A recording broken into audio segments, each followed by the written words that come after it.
There are moments in your life that do not announce themselves with thunder or tragedy. They arrive quietly, inside ordinary days, through the smallest exchanges, beneath the surface of a smile. Yet these are the moments that can break you. Carl Jung called them thresholds of psychic dissolution, points so psychologically dangerous that they can destroy your sense of self, your trust in others, and your faith in the meaning of connection. You will not see them coming. You will simply wake up one morning and feel something inside you slipping.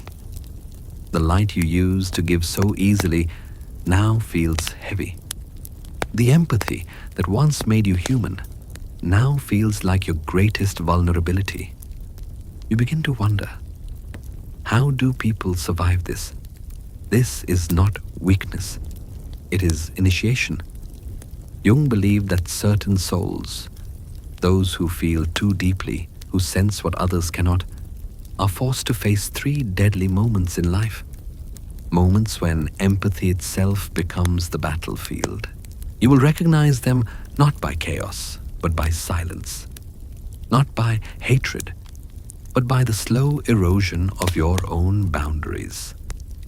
Tonight, we will walk through those 3 thresholds together. The recognition of non-reciprocity, the dissolution of self, and the revelation of fundamental aloneness. And through Jung's survival protocol, you will learn not just how to survive them, but how to emerge tempered, awake, and whole. Let this be your initiation into becoming. Let your body rest. Let your thoughts drift. Tonight, we will speak of the moments that break you, quietly. Have you ever wondered why the kindest hearts so often feel the heaviest? Why the ones who see others most clearly are the ones who are most easily forgotten? There is a certain kind of exhaustion that no sleep can cure. The exhaustion of the soul that has given too much, listened too long, and been met with silence. It is the weight of unseen giving. Carl Jung once said, "The most terrifying thing is to accept oneself completely." For the empath, this acceptance often begins in heartbreak, not the kind that comes from betrayal, but from realization. The realization that the love, patience, and understanding you have offered so freely may never return to you in the same way. You have been the listener, the healer, the calm in someone else's storm. And yet, when your own heart trembles, the world falls strangely quiet. You start to notice the imbalance, how easily people come to you when they need light, but how few stay to keep you warm. It is not cruelty, it is blindness. Most people cannot see the depth of what they're being given. Jung called this the tragedy of psychic permeability, the porous boundary between the empath's soul and the world's endless hunger. It does not happen all at once. The erosion begins slowly. 1,000 small moments where you bite your tongue, where you say, "It's okay," when it is not, where you absorb what others cannot face. You begin to disappear in your own kindness. And then one day, you wake up and realize you are surrounded by people, yet profoundly alone. There is no fight, no explosion, no grand event. Only the quiet ache of imbalance, the invisible price of feeling deeply in a world that rarely notices. Jung described it as standing on the threshold of psychic dissolution, the moment when empathy, once a bridge to others, begins to drown you in their emotions. But let us not turn away from this silence. Sit with it for a moment. Breathe into it. Notice the ache behind your chest, the familiar tension that whispers, "If I just give a little more, they will finally see me." Ooh, this is the illusion every empath must face. The belief that love is a transaction, that if you pour enough understanding into others, it will eventually come back to you. It will not. And that truth, though painful, is sacred. Because beneath that pain lies the first awakening. When you realize that your worth does not depend on being needed, and that empathy without boundaries is self-erasure. Jung wrote, "Who looks outside dreams, who looks inside awakes." And this is the first quiet step inward, away from seeking mirrors in others and toward discovering your own reflection. Imagine for a moment a light falling into the ocean. It shines, it reaches, it gives itself to the waves. But the sea does not reflect it back. The light does not stop shining. It simply learns that its beauty is not measured by who notices it. The empath's journey begins here, in the acceptance that not everyone will meet you where you stand. Some will take what you offer without ever realizing the cost. Some will love your warmth without ever feeling the fire that keeps it alive. But this does not make your giving wrong. It makes it human. Still, there is danger in unguarded empathy. Jung warned that without conscious discrimination, the ability to discern who can reciprocate and who cannot, the empath risks what he called psychic inflation and deflation. You rise on the hope of being understood, only to collapse when that hope is unmet. It is a cycle of emotional breathing that never fills the lungs. To break this pattern, you must do something that feels almost unnatural. You must pause. You must stop pouring yourself into everyone who reaches for your light. Not because you are cold, but because you are finite. You are not the ocean. You are the flame, and flames need air. Take a slow breath in. Feel the space within you expand, not for someone else, but for yourself. Let the silence between breaths remind you that giving and receiving are not the same act. This is what Jung called the removal of projections. You have been projecting your own emotional depth onto others, assuming they feel as you do, that they understand as you understand. But not everyone has the same capacity for empathy. Some people do not hear the music you live by. It is not your job to teach them the melody. It is your job to keep dancing even if no one hears the song. So tonight, let the imbalance reveal its lesson. Let the silence speak. You are not being punished for your kindness. You're being refined by it. The world is showing you where your energy belongs and where it does not. There will always be those who cannot return what you give. That does not mean you have failed. It simply means they are not your mirror. You are allowed to rest now, to stop explaining, to stop carrying the weight of unseen giving. Because even the brightest stars burn silently when no one looks up, and still they shine. And yet, after all the giving, after all the nights spent being the quiet strength in other people's storms, something begins to shift. You start to feel the subtle ache of realization that perhaps what you thought was mutual understanding was, in truth, a reflection of your own heart shining back at you. You have been holding up a mirror made from your own compassion, and others have only seen their faces in it, never yours. This is where Carl Jung's mirror appears. He once wrote about a patient, a woman who had spent years in a friendship built on what she believed was deep emotional reciprocity. She was the listener, the comforter, the calm center. And she truly believed her friend felt the same way, that their connection was built on mutual empathy.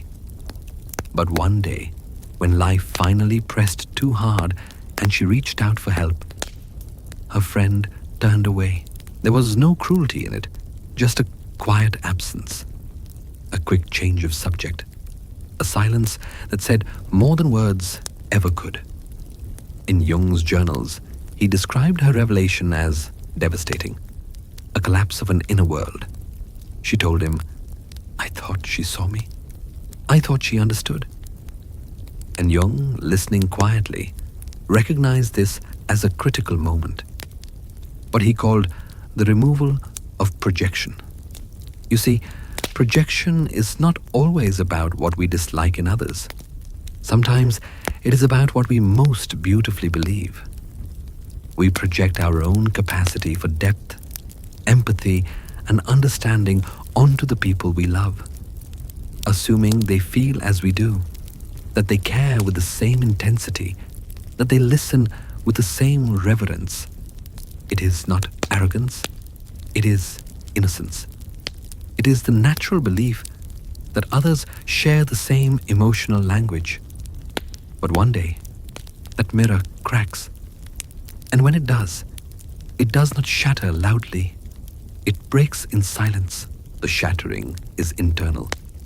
A soft implosion where your illusions fall like dust inside you. This is not just heartbreak. It is revelation. You begin to see that what you thought was a reflection of shared understanding was, in fact, your own light, bouncing back from a surface that could never hold it. Jung said, "Until you make the unconscious conscious, it will direct your life and you will call it fate." And this is that moment when you see your unconscious assumptions for what they are. The unconscious hope that if you love deeply enough, the world will love you in the same way. It will not. And yet, there is beauty in that truth. Because now you are seeing clearly, maybe for the first time. The illusion is gone. The mirror is broken, but what remains is real. Take a breath. Breathe. You are not wrong for feeling deeply. You are simply speaking a language they never learned. This realization hurts. Yes, it is supposed to. The shattering of projection is not meant to destroy you. It is meant to awaken you. The pain you feel is not punishment. It is the sound of false expectations collapsing so that authentic seeing can begin. You start to notice how often your empathy has been one-sided. How many times you have filled the silence with understanding that was never asked for, never returned. But instead of bitterness, something softer begins to grow.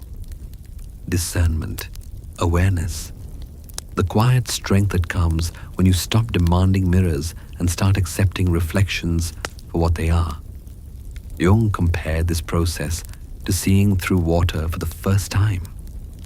At first, all you notice are ripples, distortions, waves. But when the surface calms, the depth becomes visible. You realize that what you thought was endless connection was often shallow imitation, that some people can only meet you at the surface because they have never learned to breathe underwater. And that is okay. You are not here to drown trying to teach them. You are here to breathe in your own element, to see through the surface, not to fix it. In his book, Modern Man in Search of a Soul, Jung wrote about this very pattern. We do not see others as they are, but as we are, because we see through the veil of our own soul. That veil, the empath's projection, must eventually fall. And when it does, clarity replaces confusion. You begin to separate perception from reality, fantasy from truth, your giving from their capacity to receive. This is the moment you stop trying to make others feel like you. This is where empathy transforms into wisdom. It is the first act of psychological adulthood, seeing the limits of others without resentment. Close your eyes for a moment. Imagine standing before a mirror that suddenly stops reflecting. There is no image of you anymore, only the cool glass. At first, panic rises. Who am I if I cannot see myself in others? But then, slowly, you realize your reflection was never gone. It has simply moved inward. You are beginning to see yourself, not through someone else's gaze, but through your own. That is what Jung's mirror teaches. That empathy without self-awareness becomes blindness, but empathy with awareness becomes light. So as you breathe tonight, let the broken pieces of that mirror rest where they fall. You do not need to pick them up. You do not need to make them whole again. They have served their purpose. You are not broken because you believed in others too much. You are simply becoming conscious.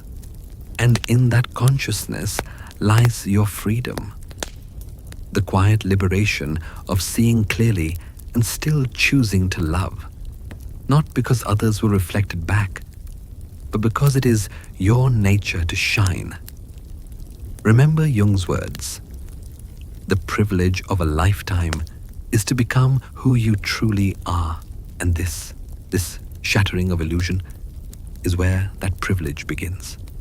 Now, take another breath. Feel the stillness after the mirrors fall. The silence is not emptiness. It is truth, waiting to be seen. When the mirror finally breaks, there is silence. At first it feels like loss, a quiet collapse inside you. But if you listen closely, beneath that silence is something new. A softness, a beginning. You start to see that not everyone is meant to meet you at the same depth, and that this is not cruelty. It is nature. This is where healing begins. Carl Jung called this step conscious discrimination, the art of recognizing where to give your light and where to protect it. He wrote, "The greatest burden the conscious personality can bear is the unconscious demand that all relationships be equal in depth and reciprocity." This is not nature's way.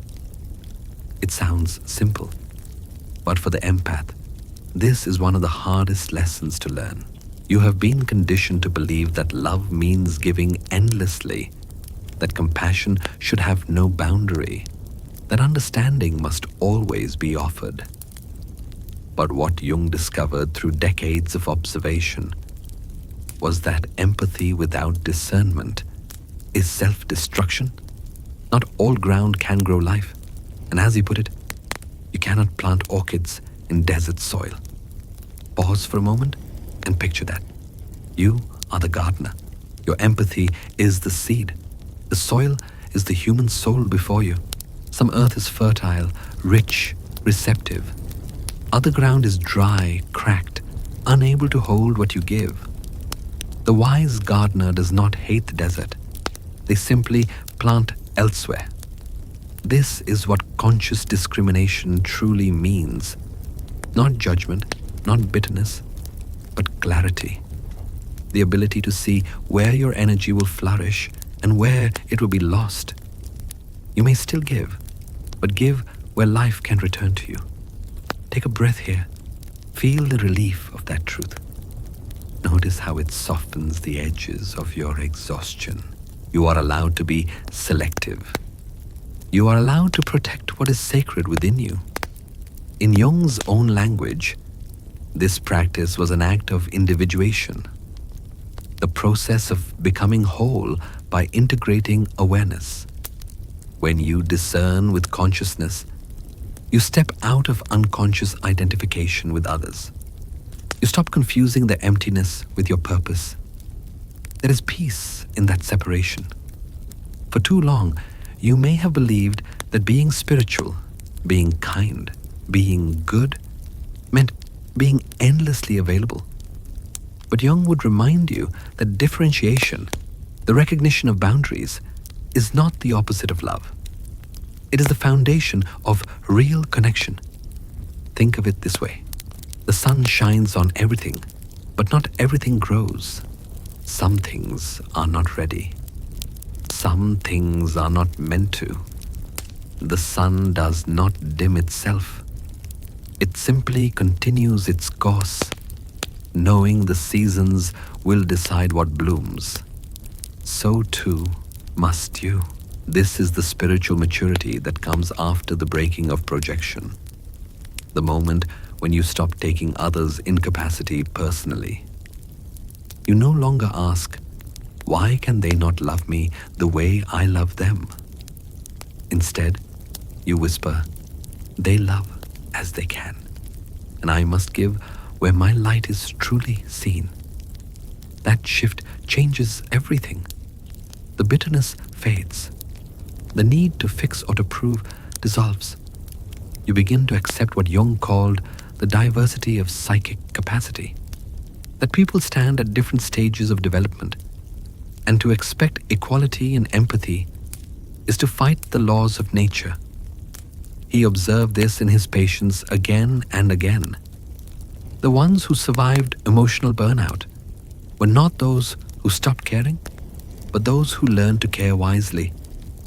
They developed a rhythm of giving that was sustainable, not driven by guilt, but guided by awareness. As Jung wrote, the wise person knows the difference. Close your eyes for a moment and imagine your own life as a garden.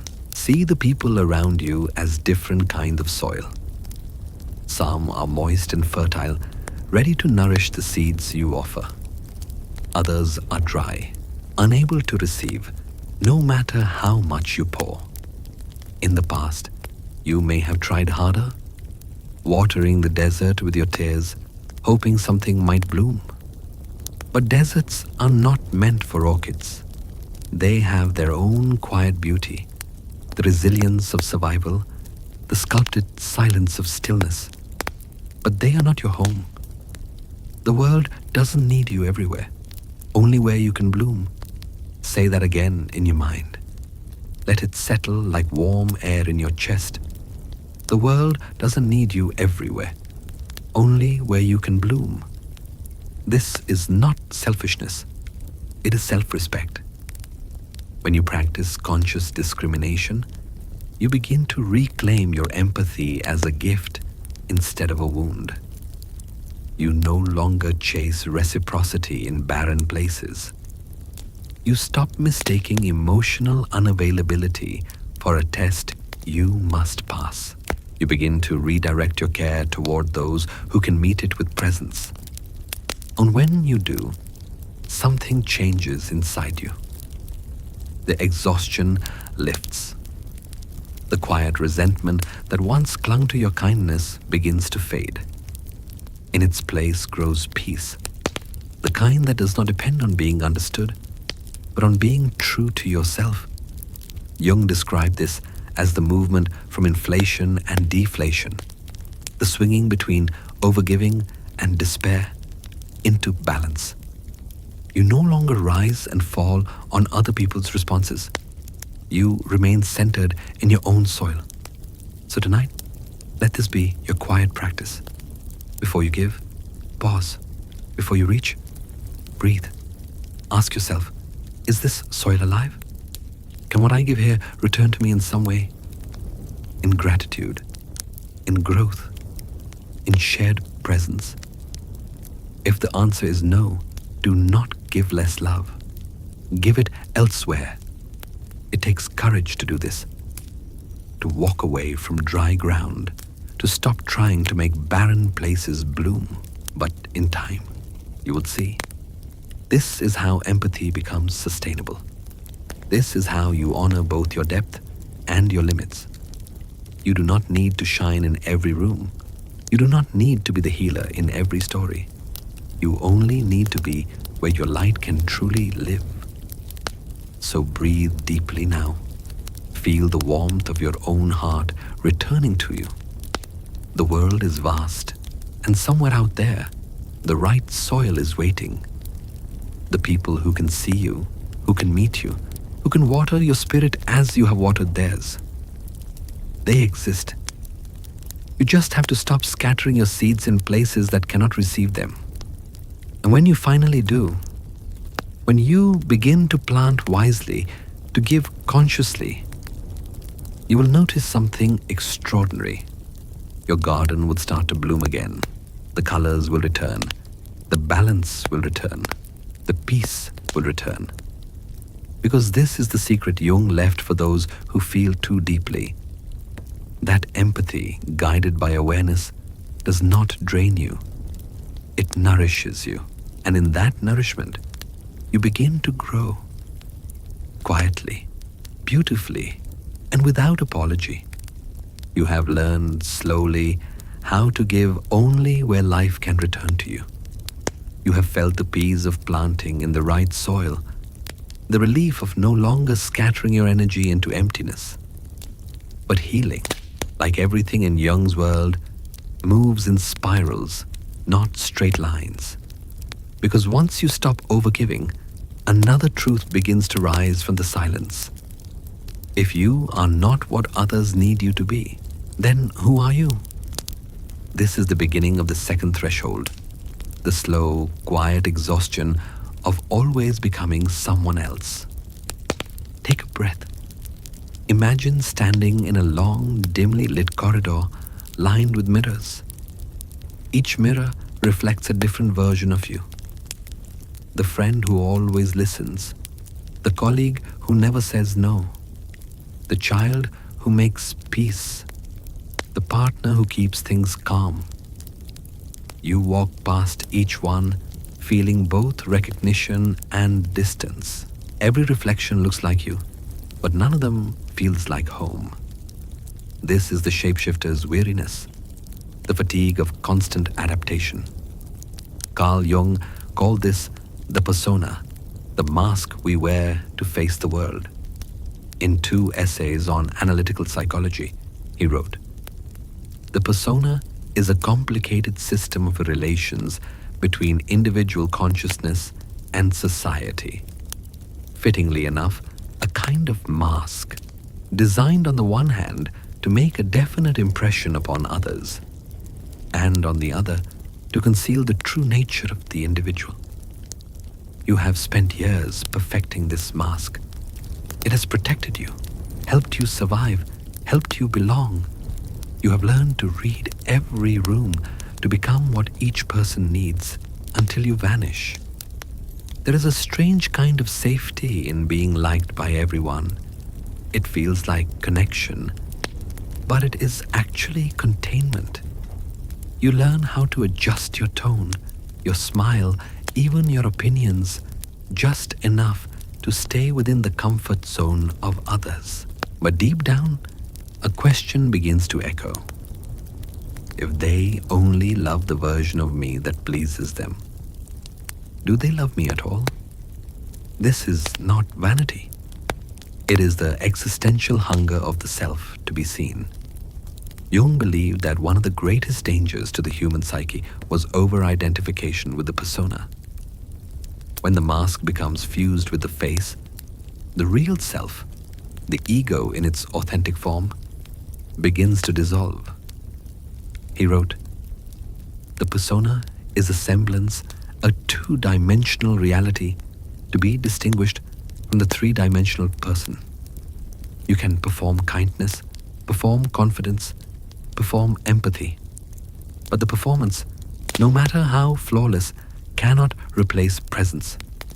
You start to feel the symptoms of this weariness in your body, the tightness in your chest when you smile too long, the fatigue that settles in after small talk, the sense that you have been moving through life in a kind of emotional hologram, visible, functional, but somehow hollow."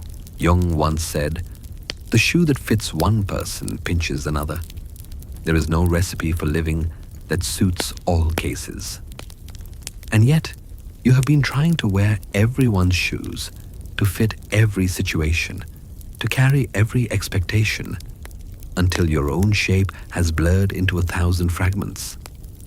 Close your eyes for a moment feel that heaviness, that quiet confusion between who you are and who you have been performing to be. There is no anger here, only fatigue, the deep, ancient tiredness of someone who has lived too many lives within one skin. You begin to sense the cost of constant adjustment. Every time you bend to fit, something small within you breaks. Every time you silence your truth to protect another's comfort, your inner voice fades a little more. And soon, the silence inside becomes unbearable.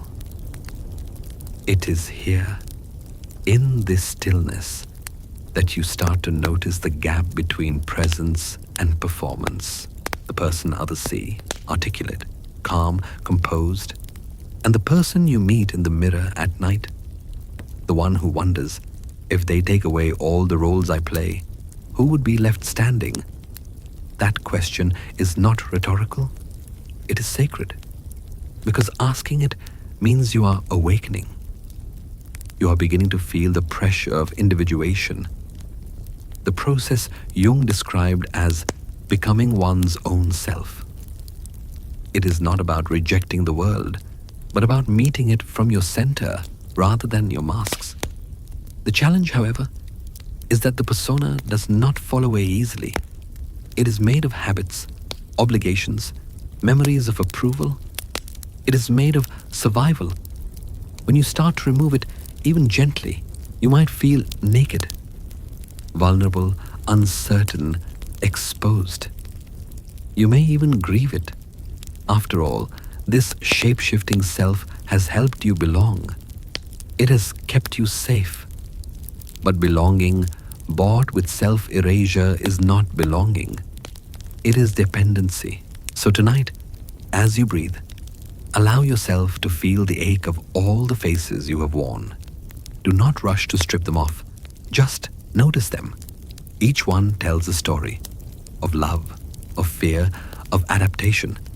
And each one has led you here to this moment of clarity. Jung wrote, "We meet ourselves time and again in 1,000 disguises on the path of life. And perhaps this moment, this weariness, is not a failure, but a reunion. The reunion between the one you show to the world and the one who has been waiting quietly behind the curtain. It takes courage to stand still when the world demands a performance.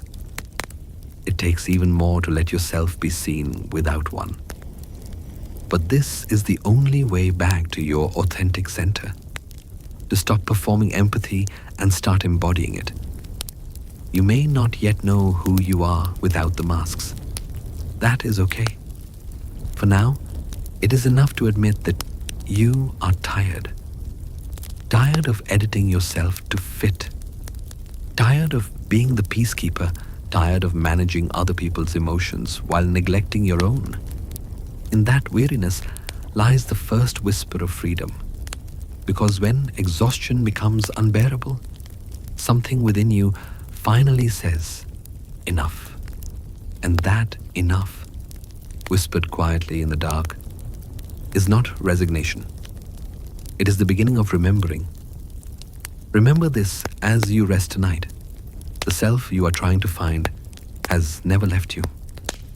It is simply buried under layers of adaptation.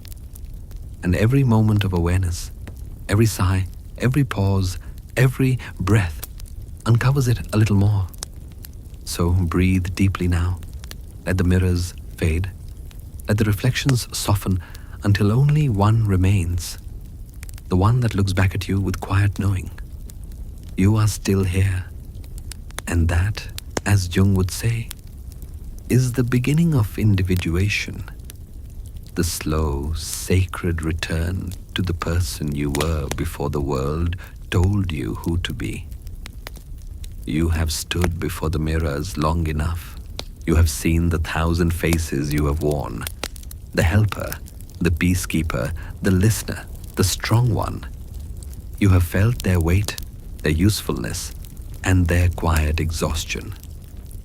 But now, a deeper truth begins to surface. It is not just that you wear the mask. It is that somewhere along the way, you started to believe the mask was you. This, Jung warned, is the most dangerous trap of all. He called it the persona trap, the moment when the protective identity we build for the world fuses with our sense of self. In 2 essays on analytical psychology, Jung described it clearly.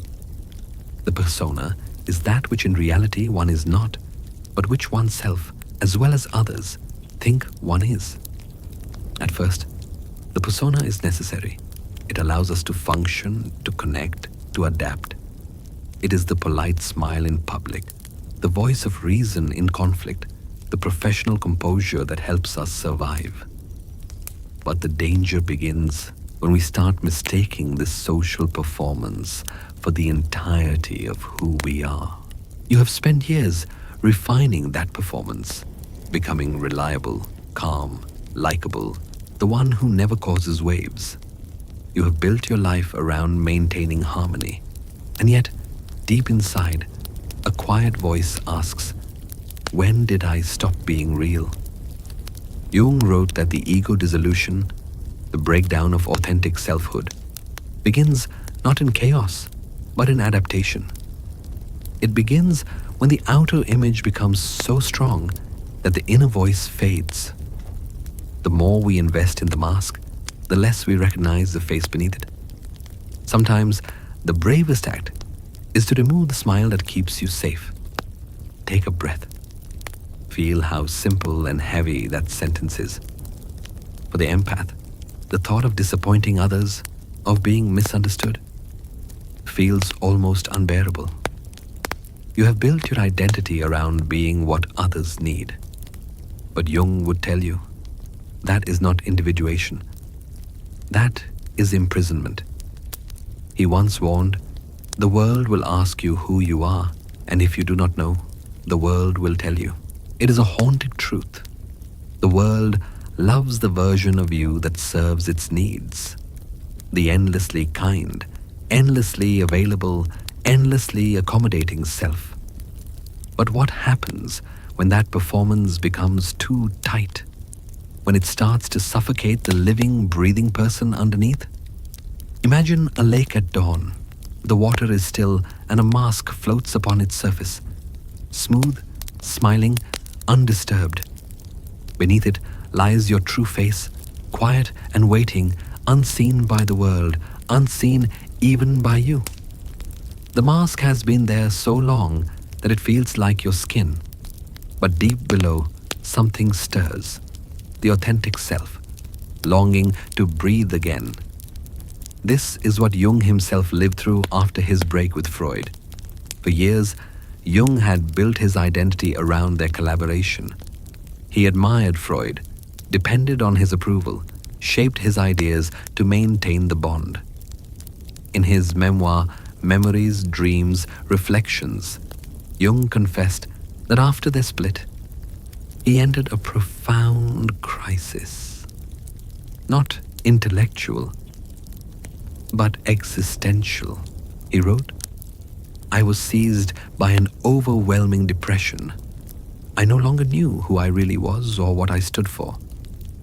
He realized that much of his public self, the persona of the loyal disciple, had been constructed to protect the relationship, not to serve truth. When that bond ended, the mask collapsed, and the emptiness beneath it was terrifying. But Jung did not run from that emptiness. He sat with it. He let the false identity fall away. He began to listen to what emerged from within. And it was from that darkness that his greatest ideas were born. The concept of individuation, the shadow, and the sacred work of integrating the unconscious. He learned that the mask must be worn lightly, never believed in completely. The persona is not evil. It is a tool. It helps you survive the world. But it must not rule you. Because the moment you believe the mask is real, you begin to disappear behind it. You lose the ability to distinguish between who you are and who you pretend to be. Breathe softly now. Feel that recognition within yourself, the part of you that smiles through exhaustion, the part that agrees to things you do not want, the part that says, "I'm fine," when you are anything but. Those are the small betrayals that keep the mask in place. And yet, Jung would not have you rip it off in rebellion. He would ask you to remove it gently, with compassion, to meet the face beneath it, not with shame, but with curiosity. To look in the mirror not as a performer, but as an observer. He once said, "There is no coming to consciousness without pain." This pain, the ache of realizing how far you have drifted from yourself, is not a punishment. It is the price of awakening. If you listen closely, you can feel that awakening beginning even now. Beneath the surface performance, your authentic voice whispers. It is hesitant, unsure, but it is alive. It asks small questions. What do I really want? What do I really feel? Do not rush to answer. Just let the questions hang in the air like morning mist. They will guide you back, slowly, to your real center. The moment you stop living to be understood, you start living to be true. And that is where wholeness begins. The mask may still float on the surface for a while. You will still wear it in the world, as we all must. But now you will know it for what it is. A role, not a definition. You can take it off when you come home. You can breathe beneath it. Jung's warning about a persona is not a condemnation of society. It is an invitation to balance, to live in both worlds, the outer and the inner, without losing yourself to either. As he wrote, the privilege of a lifetime is to become who you truly are. So tonight, as you rest, imagine that lake again. Watch the mask drift away on the water's surface. Do not chase it. Do not cling to it. Beneath it, your true reflection waits, patient, kind, radiant in its quiet authenticity. Look at it. Recognize it. Remember it. And when the morning comes, wear the mask if you must, but never forget the face underneath. For sometimes, the bravest act is not to smile through the pain, but to remove the smile that keeps you safe. When the mask finally drifts away, what remains is quiet. Not the kind of silence that feels empty, but the kind that feels full of something you have not touched in a very long time. Yourself. You have spent years speaking through personas, adjusting your voice to match the expectations of others. Now, without the mask, the air feels strange, too still, too open. You are unsure of what to say or who is even listening. But somewhere inside that stillness, a voice begins to whisper. It is faint but real. This is where Carl Jung's practice of active imagination begins. A method not of thinking, but of listening inwardly. Jung described it as a dialogue with the different parts of the psyche, a meeting with what is hidden within. It is both a meditation and a conversation, an art of remembering who you were before the world told you who to be. He wrote in the Red Book, "My soul spoke to me, and I answered. My soul said, 'Give me the time to speak, and do not be impatient.' Tonight, give yourself that time. Sit quietly. Let the breath settle. And when the surface of your mind becomes still, imagine standing before a calm lake, the same one where the mask once floated. The water is smooth now, reflecting not the false smile of adaptation, but the depth beneath it. Drop a single question into its surface. What do you actually want? Not what others want from you, not what the world rewards, not even what you think you should want. Just, what do you actually want? Watch the ripples spread. Feel the question echo through the body. Sometimes the first answer is silence. Sometimes it is a memory. A moment when you felt alive and did not have to earn it. Jung called this process making the unconscious conscious. It is how the forgotten parts of you, the dreamer, the artist, the child who believed, find their way back into awareness. Through active imagination, you allow the psyche to speak in its own language, symbols, emotions, images, fragments of memory. This is not fantasy, it is participation. Jung believed that imagination, when approached consciously, is the bridge between the ego and the deeper self, the totality of who you are. It is not about escaping reality, but about enlarging it. He wrote, "Your vision will become clear only when you look into your heart. Who looks outside dreams, who looks inside awakes." And so you listen. Perhaps you see a door in your mind, one you have walked past many times but never opened. You approach it slowly, and from behind it comes the faint sound of your own voice, long ignored. You open the door, and the room inside feels both familiar and forgotten. There are objects on the shelves, fragments of your life, moments when you felt real, desires you once buried under obligation. You sit across from yourself, not as critic, but as companion. You do not ask, "What's wrong with me?" You ask, "What have I not been hearing?" That is the art of remembering. In this quiet inner dialogue, you begin to realize that the self you have been searching for has never been lost, only unheard. It has been speaking softly beneath the noise of adaptation. Every sigh, every moment of longing, every quiet resentment was not weakness. It was your soul asking to be remembered. Take a deep breath here. Let the truth move through you like warm air. You are allowed to want more than survival. You are allowed to be more than what is useful to others. You are allowed to be whole.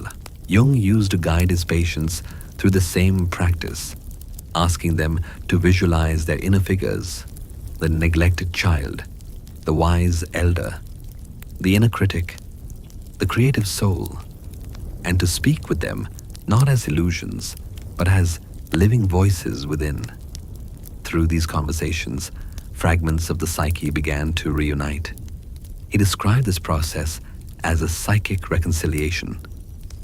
The dialogue with the unconscious is a living relationship. What is separated is brought together again. This is the purpose of active imagination. Not perfection, not control, but integration. To sit with every part of yourself, the one who smiles too much, the one who hides, the one who dreams, and say, "I see you, I hear you. You can come home now." There is something profoundly healing in that moment. You no longer feel like a collection of fragments. You begin to sense continuity again, a thread connecting all versions of you through time. The tension that once filled your body starts to ease. The mind, once cluttered with performance, begins to rest. You do not need to fix yourself tonight. You only need to listen. Imagine again the lake, calm, still, infinite. Above it, the moon casts a silver path of light. A drop of water falls, soft, deliberate, and ripples across the surface. That drop is your truth, your voice, your essence. You realize you do not need to shout to hear it. You only need to become a patient listener to your own silence. Jung wrote, "The soul speaks in images that the heart understands, but the intellect cannot translate. So let your heart translate now." What image arises when you think of peace? What color feels like home? What memory still breathes within you when everything else grows quiet? These are not random. They are messages, soft echoes from your inner life, reminding you of who you are. When you begin to trust these whispers, something sacred happens. You stop waiting for the world to recognize you. You start recognizing yourself.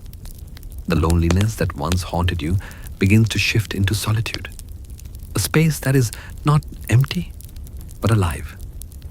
You find that you no longer fear silence. You crave it. Because within that silence, you meet the one person who has never left you, your true self. Breathe in deeply. Let that realization settle. Feel the warmth of self-compassion spreading slowly through your chest. You have spent so long trying to earn your place in the world. Now, for the first time, you are simply allowing yourself to be. And this quiet return to yourself is what Jung meant by wholeness. Not perfection, not escape. Wholeness. So as you drift towards sleep, remember, you are not lost. You are remembering. You are not broken. You are integrating. And the voice you hear within you is not an illusion. It is the beginning of homecoming. As Jung said, to recover yourself, you must become a patient listener to your own silence. Tonight, let that silence hold you, and let yourself rest in the most sacred act of all, the art of remembering yourself.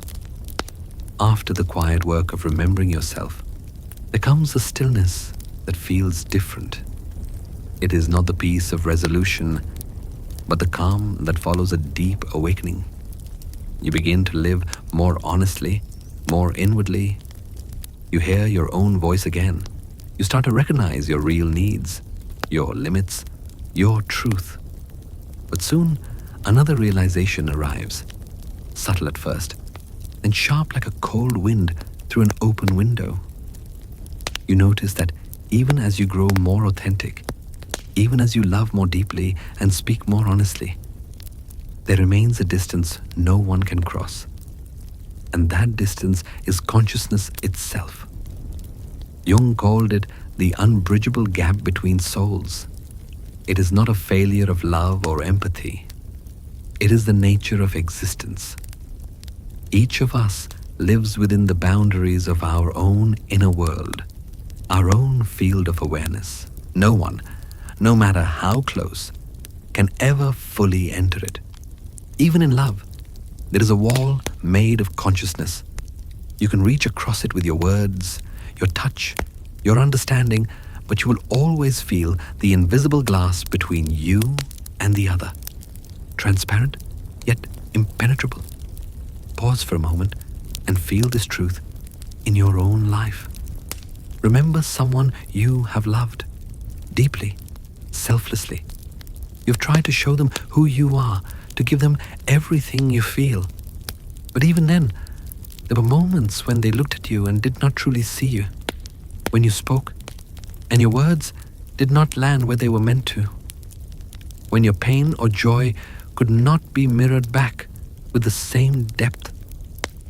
This is not rejection. It is the quiet tragedy of being human. Carl Jung explored this idea in his late writings, especially in The Undiscovered Self. He wrote, "The individual is not only a single separate being, but also, by nature, a social being. As a separate being, he is absolutely alone.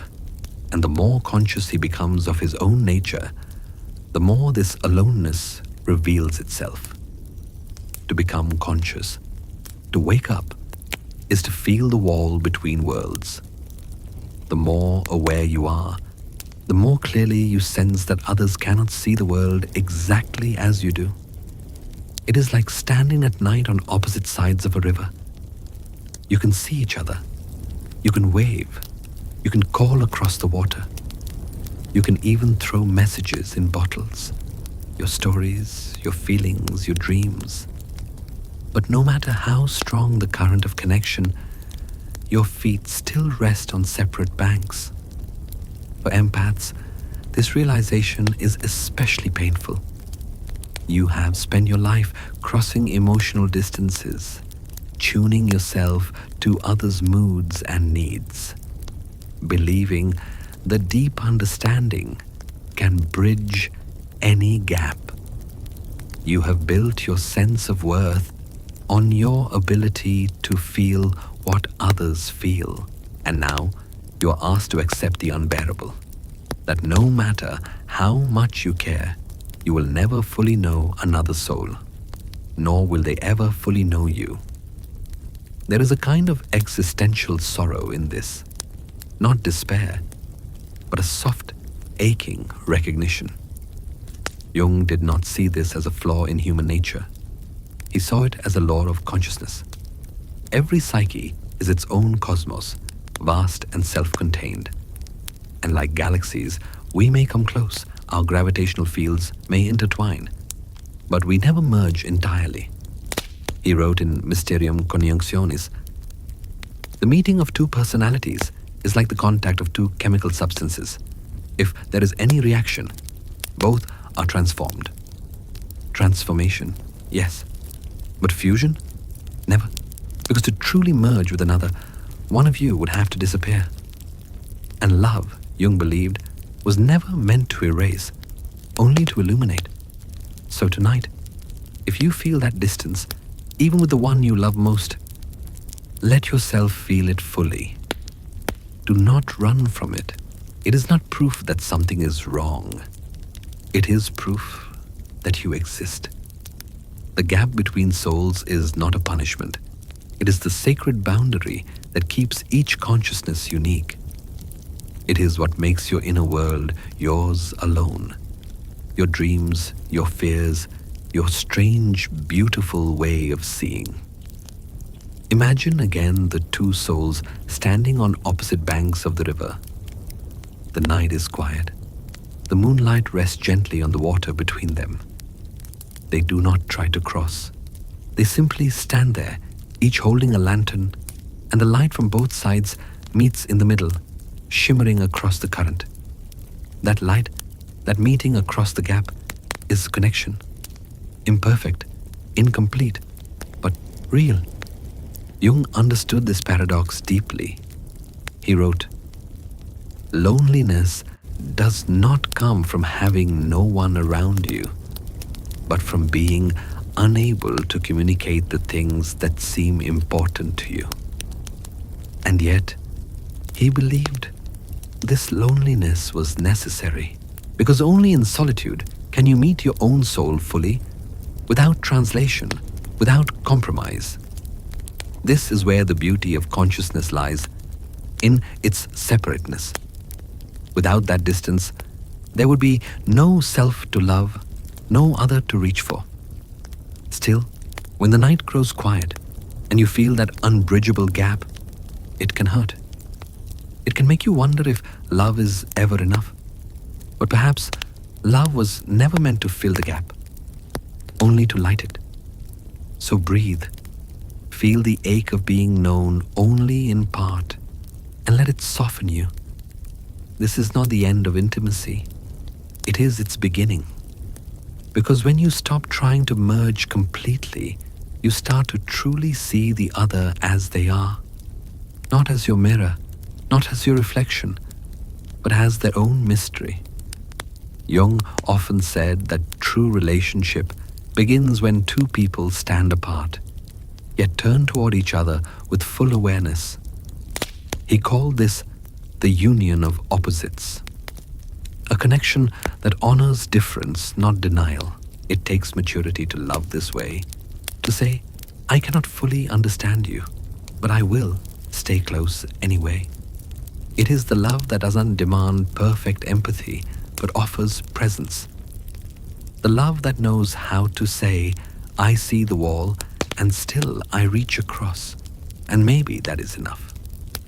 Because the more awake you become, the lonelier the path appears, but also the more beautiful. In the stillness of that realization, you find a quiet truth. Loneliness is not the absence of love, but the invitation to love more consciously. So tonight, let that understanding settle softly in your chest. You stand on your side of the river, they stand on theirs. And between you, the moonlight, the water, and the silence that holds you both. You are separate, yes, but you are also connected in the only way that truly matters. Through the fragile, shimmering bridge of awareness itself. When you finally see the gap, when you feel, not just understand, that no one can ever fully cross into your inner world, something inside you grows quiet, too quiet.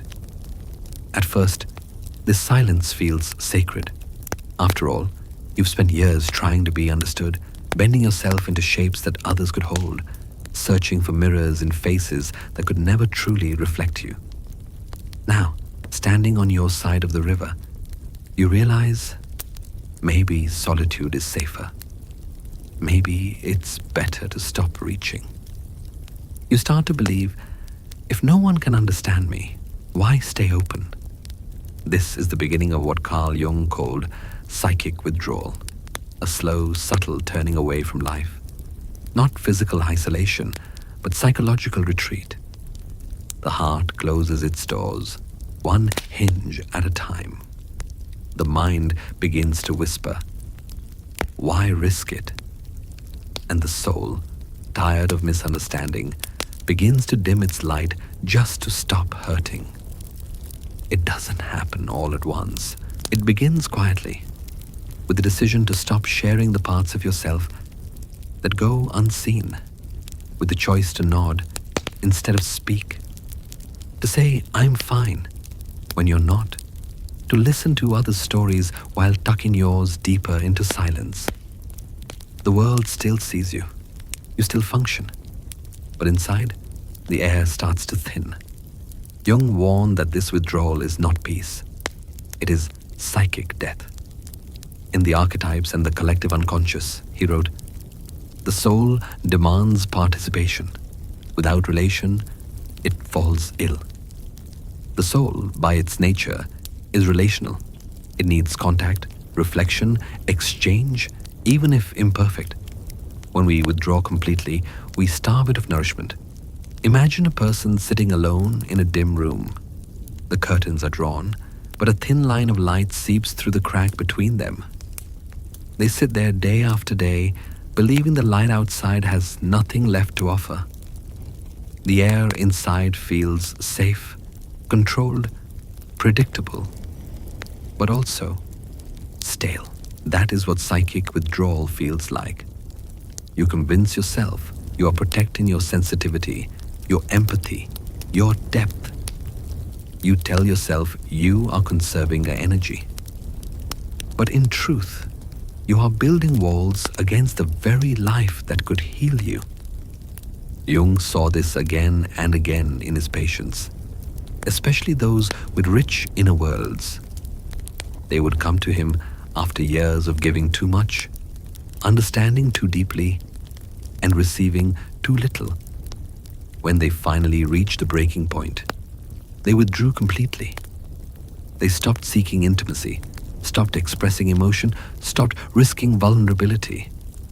And while they believed they had found calm, Jung saw something else, a quiet collapse of vitality. He wrote, to shut off the possibility of being affected by life is to shut off the possibility of being transformed by it. In other words, to stop feeling is not safety. It is an early death. Take a slow breath here. Let that settle. You might recognize this pattern in yourself, that impulse to pull back from connection when it starts to hurt. That small, invisible retreat you perform when disappointment becomes too familiar. You begin to build a fortress of self-sufficiency, convincing yourself you do not need anyone. But that fortress soon becomes a tomb. Jung would remind you, the walls that protect you also imprison you.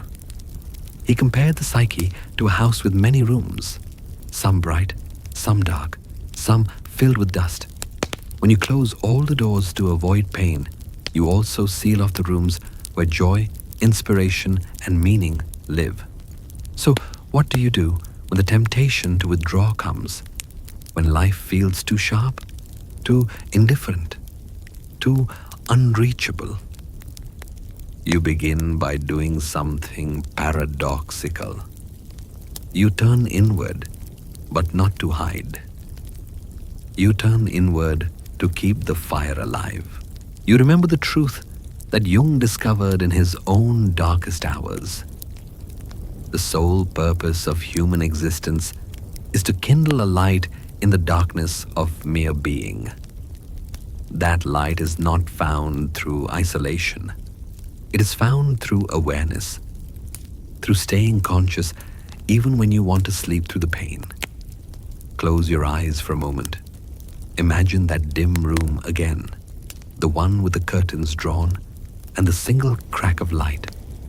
See yourself sitting there, weary, withdrawn, convinced that safety lies in stillness. And then imagine standing up, slowly, quietly. You walk toward the window and pull the curtain back just an inch. The light is soft, not harsh. It touches your face gently, and for the first time in a long time, you feel warmth. That warmth is life calling you back. You do not need to throw the windows open or shout into the world. Just allow a little more light to enter. A single honest conversation. A walk outside where the air touches your skin. A quiet journal entry that begins with the words, "I'm still here." Because you are. The temptation to withdraw is, at its core, a longing for safety. But true safety, Jung believed, does not come from closing off the world. It comes from building an inner structure strong enough to remain open in it. He wrote, "The creation of something new is not accomplished by the intellect, but by the play instinct acting from inner necessity." The something new he spoke of can be as simple as this: staying open one more day. Every time you choose openness, even in small ways, you affirm your aliveness. And yes, it hurts. Yes, it will sometimes disappoint you again. But as Jung taught, the soul's purpose is not comfort. It is expansion. You expand by remaining available to life, to its beauty and its pain, its connections and its distance. You expand by refusing to harden. So, if you have been sitting in that inner room for too long, if you have been mistaking numbness for peace, let this be your gentle reminder. Closing is not safety. It is only early death. You are not meant to live behind the glass. You are meant to stand at the window, eyes open, heart beating, even if no one fully understands what you see. Jung once said, "No tree can grow to heaven unless its roots reach down to hell." That means your darkness, your withdrawal, your pain is not an end. It is a depth from which your next growth begins. Take one last breath. Feel the air move through you. Proof that you are still participating in life, that the world still touches you. You do not need to force yourself to shine. Just keep the windows slightly open. Let the light find you. Because even when no one fully understands your inner world, life still calls your name. Softly, persistently, like sunlight seeping through the smallest crack. And if you listen closely, you will hear it. Come back. The world is still here. So are you. And then, after the long season of silence, after the temptation to withdraw has softened into quiet awareness, something begins to change inside you. The ache that once demanded escape starts to ease. You realize you are not as broken as you thought. You are simply learning how to live with paradox. Because this is the heart of Carl Jung's third survival protocol, acceptance of the paradox. Jung believed that psychological maturity is not about resolving contradictions, but about holding them fully, consciously, and without fear. He wrote in Mysterium Conjunctionis, "The paradox is one of our most valued spiritual possessions. Only the paradox comes anywhere near to comprehending the fullness of life. To live is to hold both truth and limitation, both closeness and distance, both connection and aloneness." You begin to see this when the pain of isolation no longer pushes you to hide, but invites you to understand. You start to recognize that the gap between souls, the one that once felt unbearable, is not an obstacle to love. It is part of love itself. The river between you and others remains, yes, but the current no longer frightens you. Because now you see that connection does not require crossing. It requires presence. Connection is real even when the gap remains. Imagine two people standing on opposite banks under the night sky. The moon rises above them, casting its reflection on the same surface of water. They cannot touch, but they share the same light. Their eyes meet across the shimmering surface, and in that silent recognition, something sacred happens. That is love within paradox. The acceptance that closeness and distance coexist. You cannot live without both. To deny the distance is illusion. To deny the connection is despair. So you stand in the middle of both truths and let them breathe together. This is what Jung called individuation, becoming whole without erasing difference. The paradox becomes your teacher. You are alone, and yet you are not. You are separate, and yet deeply connected to the human current that moves through everything. The mind wants simplicity. It wants answers. It wants to say, either I am understood or I am not. Either I belong or I do not. But the psyche lives in the tension of opposites. It grows by holding what seems impossible. Take a breath now. Feel the quiet stretch between inhaling and exhaling. The small pause where both exist together. That pause is the paradox made visible.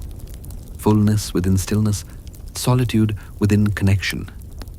Jung wrote, "The greatest and most important problems in life are all fundamentally insoluble. They can never be solved, but only outgrown." This is what outgrowing looks like. You stop trying to fix the space between yourself and others. You stop trying to make understanding perfect. You stop trying to erase the loneliness that is part of being human. Instead, you begin to move with it as though it were a tide, not a wall. You learn to sit beside your solitude without fear, to pour yourself tea in the evening and feel the quiet as companionship, not absence. Jung called this self-companionship, the art of becoming a good friend to your own soul. Be good company for yourself tonight. It sounds simple, almost too gentle to matter. But this act of being kind to your own inner life is revolutionary. Because most of your pain was never about being alone. It was about abandoning yourself while trying to be understood by others. Now, instead of searching for perfect reflection in someone else's eyes, you offer it to yourself. You look inward and say, "I see you." You listen to your own thoughts with the same patience you once reserved for others. You comfort yourself the way you've comforted everyone else. You stop demanding that someone else complete you because you realize you are already whole.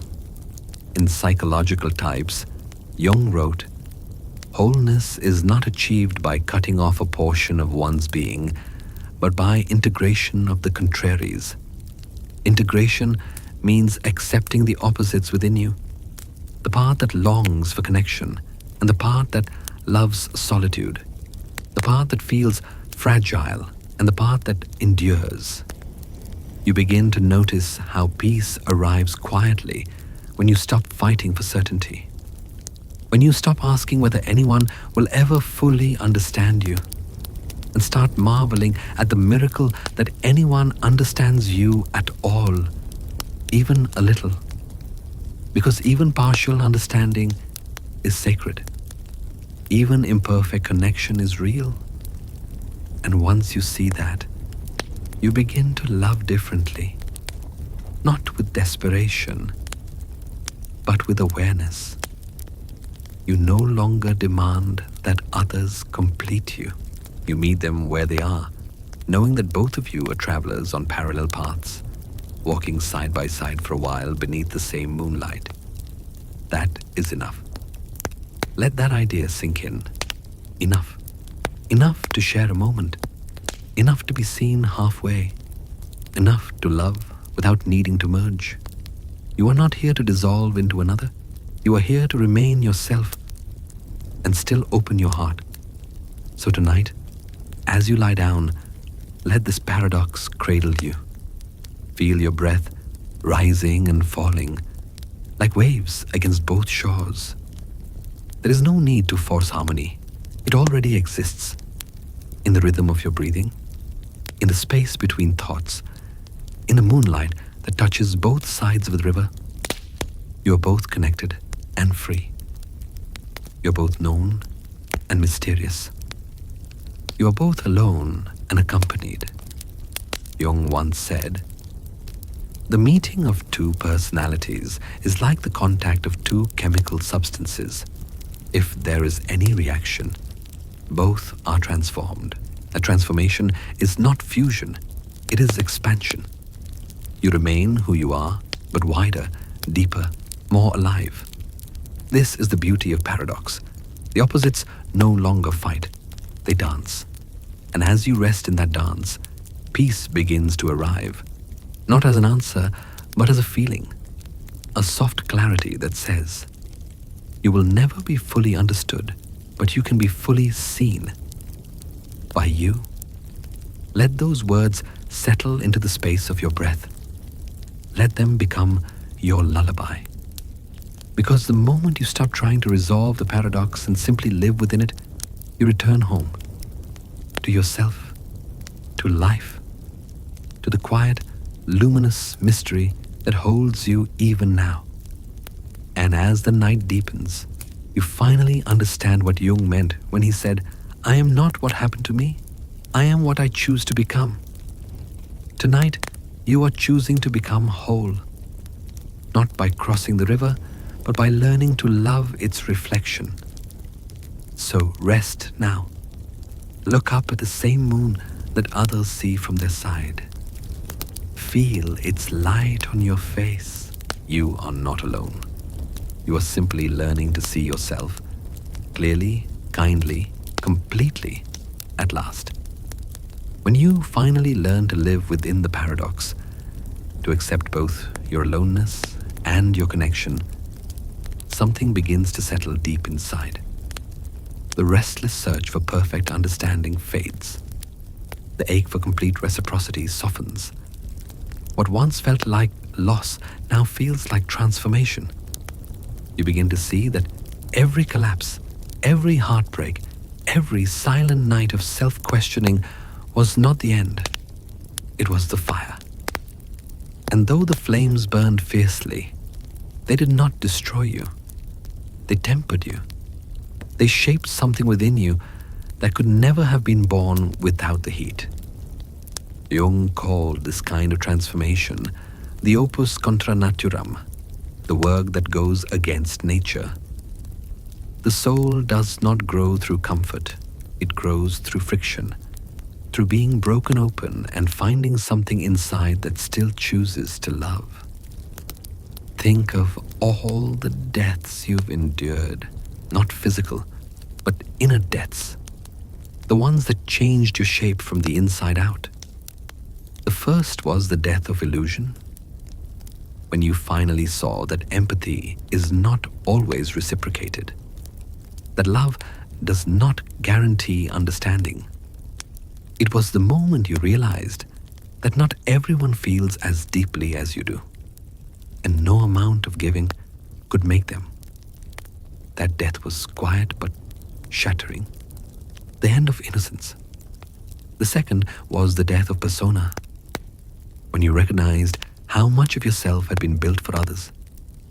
The smile that hid exhaustion, the kindness that cost too much, the calm that wasn't peace. When those masks fell away, you were left exposed, raw, uncertain. That was the death of identity, the loss of the self you performed. And the third was the death of idealism, when you saw the unbridgeable gap between souls and understood that perfect harmony is impossible, that even in love there is distance, that to exist as a conscious being is to remain partially alone. 3 deaths, 3 initiations, and yet through every death something more enduring was born. You did not become hardened, you became softened, but in the way that steel is softened by fire, flexible, stronger, more alive. This is what Jung meant when he spoke of tempered empathy. Empathy that has passed through the furnace of experience, empathy that knows both its limits and its power. It is empathy that no longer depletes you because it is no longer naive. In The Development of Personality, Jung wrote, "The greatest burden the conscious personality can bear is the unconscious demand that all relationships be equal in depth and reciprocity." You learned to release that burden. You stopped expecting others to meet you where they cannot. And in doing so, you stopped abandoning yourself. That shift from self-erasure to self-honoring is what makes this empathy tempered. It feels deeply, but it also discerns. It gives, but not everywhere. It loves, but not at the expense of truth. You have become, in Jung's words, a wounded healer. Someone who has been hurt, but who now understands pain as a doorway to wisdom. You no longer rush to fix what is broken in others. You listen. You understand that healing is not about control, but about presence. Take a moment to breathe. Let that truth rise and fall with your chest.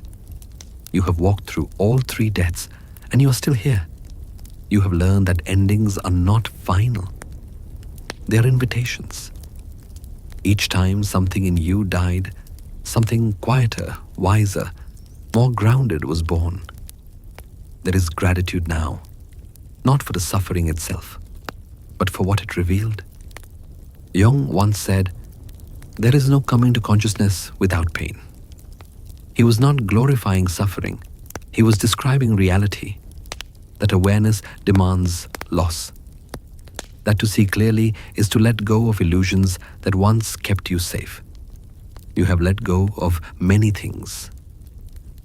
You have lost people who could not meet you. You have lost identities that once defined you. You have lost the fantasy of perfect understanding.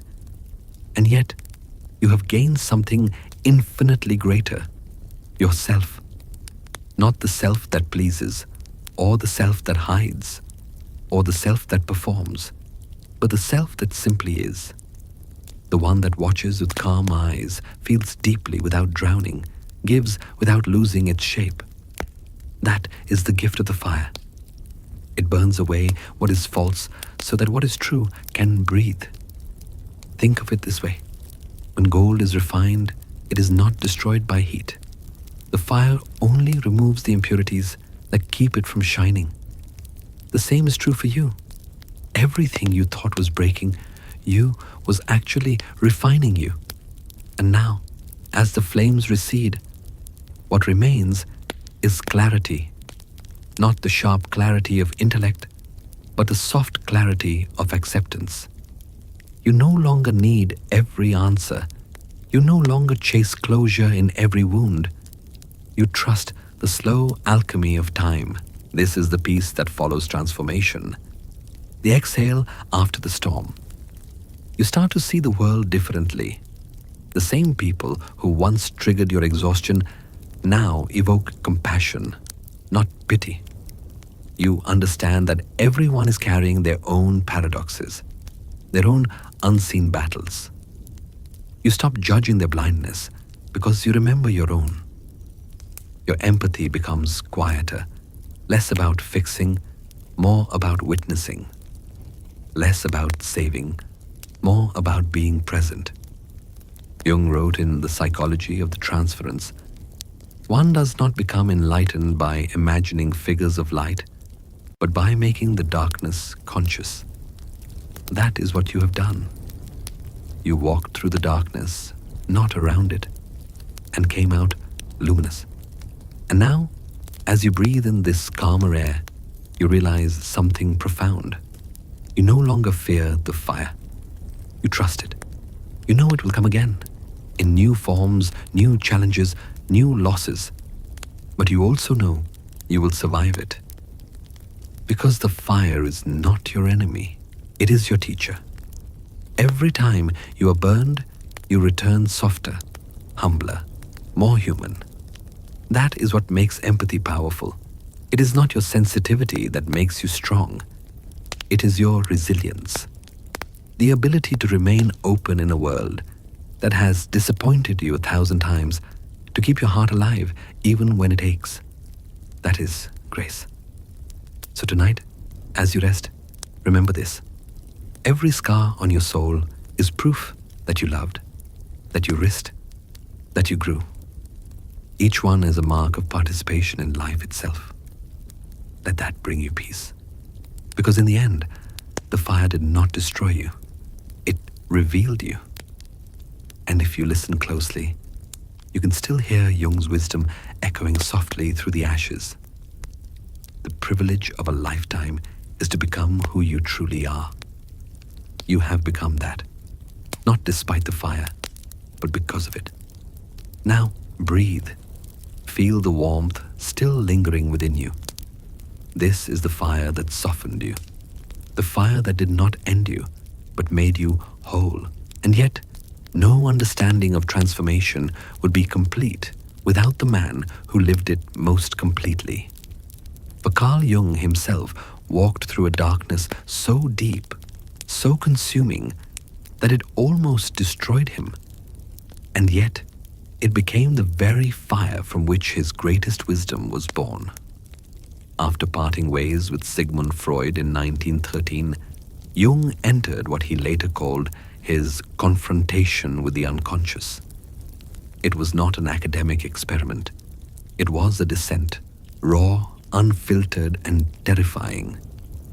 The mentor he once trusted had become a stranger, and the intellectual structures he had built began to crumble. He described it as a period when the foundations of the world seemed to have given way. He withdrew from teaching, from public life, from certainty itself. And in that quiet chaos, the real journey began. Imagine him, a man in his late 30s, standing alone on the edge of Lake Zurich. The world around him serene, the sky reflected in still water, but inside, everything storming. He looks down and sees his reflection trembling in the ripples, not as a face, but as a shadow, shifting, unsteady, alive. He later wrote, "I was meeting the unknown within." Every evening, Jung would walk along that lake or sit at his desk, listening, not to the world outside, but to the voices rising from within. Images, dreams, figures that spoke in riddles and symbols. What began as fear soon became dialogue. He was not descending into madness. He was descending into meaning. But in the beginning, it did not feel that way. He dreamt of floods sweeping across Europe, of rivers of blood, of gods both ancient and new, colliding in chaos. He feared he was losing his mind, and yet, even in the terror, he made a choice that defined the rest of his life. He decided not to flee the darkness. In memories, dreams, reflections, Jung recalled, I had to let myself plummet down into the depths. I had to find out what secret it wanted to reveal to me. So he surrendered to it, not blindly, but consciously. He gave the unconscious a voice, a stage, a canvas. At his desk, he opened a red leather-bound journal. Inside, he began to paint, write, and record the visions that came to him in dreams and waking images. Over the next 16 years, that journal would become the Red Book, his private masterpiece, the record of a man walking the line between sanity and revelation. Page after page, he documented his inner world, the descent into the underworld, the encounter with his shadow, the emergence of divine figures that represented archetypes of the collective unconscious. He did not reject them or explain them away. He spoke to them. He argued. He listened. He later wrote, to confront a person with his shadow is to show him his own light. And in those long, solitary years, Jung learned that truth firsthand. The process nearly broke him. There were nights he felt completely unmoored, standing on the threshold between dream and waking, not knowing which world he belonged to. He confessed, it seemed as though I was being menaced by a psychosis, but I held fast. And that was the key. He held fast. He survived not by suppressing his darkness, but by staying awake within it. He learned to observe his inner chaos the way one might observe a storm from inside a lighthouse, present, terrified, but still watching. Through that practice, he discovered something timeless, that the unconscious, once feared, could become a guide, that within our greatest breakdowns lie the seeds of our transformation. In one of the most haunting passages of the Red Book, Jung wrote, the way is within us, but not in gods, nor in teachings, nor in laws. Within us is the way, the truth, and the life. It was during this period that his greatest ideas were born. The concept of the self, the shadow, the anima and animus, and the process of individuation. All of them came not from theory, but from direct experience. He was living his own philosophy, the descent into the unconscious, the confrontation with the unknown, and the eventual reconciliation of opposites. He described this process as the work of the soul's night. Imagine him again, older now, still beside the lake. The air is colder, but the water calmer. He gazes at his reflection once more. The chaos has not vanished, but it no longer frightens him. His shadow and his light, once at war, now coexist, two halves of the same whole. He whispers to himself, I am not what happened to me. I am what I choose to become. That single sentence, quiet, resolute, carries the essence of his philosophy. Jung did not emerge from darkness unchanged. He emerged integrated. He did not heal in the way we often imagine healing. He did not erase his pain or find tidy closure. Instead, he learned to live alongside his complexity, to see his inner world not as something to be conquered, but as something to be in relationship with. And that is what the Red Book became. Not a diary of madness, but a record of reconciliation. A love letter to the psyche itself. In its pages, Jung painted mandalas, circular patterns representing the union of opposites, the wholeness of the self. He wrote dialogues with his soul, with ancient figures of wisdom and chaos alike. He allowed his imagination to speak its truth, even when that truth frightened him. He emerged from those years not as a man who had escaped the dark, but as one who had befriended it. He survived the darkness, not by escaping it, but by staying awake within it. And that is his lasting message to all who walk the same inner path. Do not fear the descent. Do not mistake the chaos within you for failure. The night, if you can remain conscious in it, becomes your teacher. Because when you dare to face your own unconscious, you discover that even in the deepest darkness, something in you remains luminous. A small flame that does not go out. Your awareness, your courage, your soul. Jung's night was long and his solitude immense. But from that night emerged one of the most profound insights in modern psychology. That the light you are seeking is not beyond the darkness, but born from it. And so tonight, if you find yourself standing at the edge of your own lake, staring at the reflection that trembles beneath the surface, remember his story. Remember that the water is not your enemy. It is your mirror. Look down. See yourself reflected there. Shadow and light, fear and wisdom. And whisper the same words Jung might have whispered to himself long ago on that silent shore. This, too, is me. Then breathe. The night is vast, but you are not lost. You are simply learning to stay awake in the dark. When Jung finally emerged from his long night beside the lake, when the chaos inside him softened into understanding, he did not call it healing. He called it initiation. The word means passage, a movement through death into deeper life.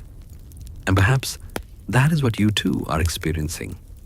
Not an ending, not a breaking, but a sacred transition into a more conscious version of yourself.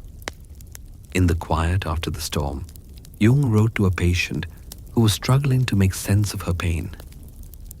You cannot save anyone. You can only light the path with your own example. Those words carry the essence of everything he learned in the darkness. No one can walk your path for you. No one can feel what you feel. But by surviving your own descent, by choosing to stay awake within it, you become a living light for others, still lost in theirs. That is what initiation really is. The discovery that your suffering is not meaningless. It is preparation. Jung believed that the psyche moves through death-like thresholds, moments when the old self dissolves, so the new one can emerge. He called these moments psychic death, and he warned that they feel terrifying precisely because the ego believes it is dying. But what is truly dying is not you. It is who you thought you were. Every breaking point, every silence, every surrender is part of that sacred initiation. Think of it like this. The fire that once consumed you now becomes your warmth. The loneliness that once hollowed you now becomes your space for peace. The wounds that once closed you off now become the openings through which empathy flows. You are being initiated into a wider life, one that no longer demands certainty or perfection, but consciousness and compassion. Imagine the final scene of Jung's story, the same lake where he once stared into the depths, afraid of what he might find, now lies calm beneath the moonlight. The reflection is still there, shadow and light intertwined, but now he no longer fears it. He sits quietly, breathing in the night, knowing that both worlds, the conscious and the unconscious, are part of the same whole. He has survived the darkness, not by escaping it, but by staying awake within it. And that is the invitation waiting for you now. When you feel lost, it does not mean you are failing. It means you are standing at the threshold of your next becoming. Every time something in you falls apart, it is making room for something truer. Jung once said, "In all chaos, there is a cosmos. In all disorder, a secret order." You may not see that order yet, but it is forming quietly beneath the surface of your life. Like light gathering under the horizon before dawn. You are not dying. You are being initiated. Let those words settle gently into your breath. Initiation is not glamorous. It happens in ordinary moments, in the quiet decision to face what hurts instead of running from it, in the willingness to let go of what no longer fits, in the simple courage of waking up one more day and choosing awareness over numbness. It is not the heroic leap that changes you. It is the small, conscious steps, the ones that say, "I am still here." Because that is the true mark of transformation, not perfection, but presence. Every person who has walked this path before you, every wounded healer, every seeker, every soul who has faced the mirror and not turned away, has walked through the same fire. They too believed they were dying. They too feared they would not make it through. And yet, they did. And now it is your turn. Take a slow breath in. Feel the air enter your chest, as if the universe itself were breathing through you.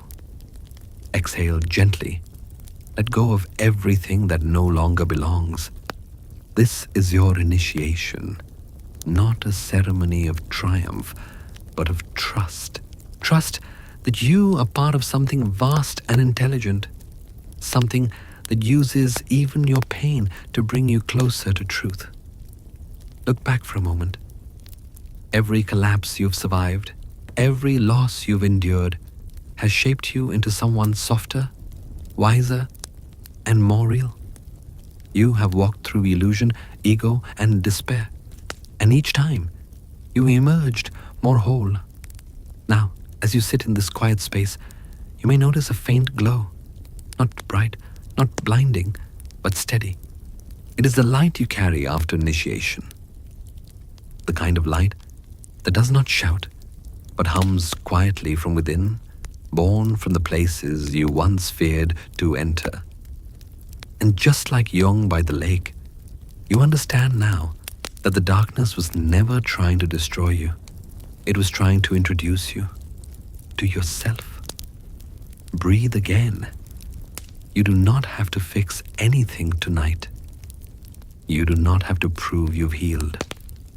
All you need to do is rest and let the wisdom of your journey settle into your bones. The light you found inside does not need to be loud. It is enough that it exists. Tonight, you might whisper to yourself, "I am not dying. I am being initiated." Let the words wrap around you like a blanket. Feel their weight, their truth, their quiet promise. Outside, the world continues. The moon moves slowly across the water, its light spreading in a thin, trembling line. You watch it ripple and fade. The night grows softer, wider. The air is cool and forgiving. And as you close your eyes, you realize this too is initiation. The moment when you surrender control and allow the universe to hold you. You have carried your light through fire. You have faced the mirror and stayed. You have walked through shadow and found grace. Now it is time to rest. As Jung might say, the privilege of a lifetime is to become who you truly are. And tonight, you are living that privilege simply by breathing, by being, by allowing yourself to exist without defense. So let the mind rest. Let the heart loosen its grip. The night will hold you now. Sleep, not as someone who has been defeated, but as someone who has crossed the threshold. Sleep as the universe rests within itself, whole, infinite, and at peace. And if you wake before morning, let the first thought that greets you be this: you were never dying. You were only becoming. And now, after walking through all four thresholds, through the silence, the masks, the loneliness, and the fire, you arrive here, in the stillness of your own being. Nothing left to chase, nothing left to fix, just breath and the quiet rhythm of your own heart. You have seen what it means to break and to rebuild, to lose yourself, and then to meet yourself again. You have learned that empathy is not weakness. It is strength refined by suffering, light softened by shadow. You have walked with Jung through the long night of the soul, and you have discovered what he discovered: that awakening is not about escaping the darkness, but learning to breathe inside it. There is no final arrival, only this: the gentle return to presence, to simplicity, to peace. Every silence you faced has become part of your song. Every scar a reminder that you have lived deeply and loved bravely. So rest now. Let the mind loosen its grip. Let the body grow heavy, as if sinking into the arms of the earth. The world outside will continue spinning, but for this moment, you are safe. The night holds you. The stars keep watch. The universe breathes with you. You are not alone. You are becoming. Close your eyes, dear soul. Let go of the day and sleep gently, deeply, peacefully. Good night.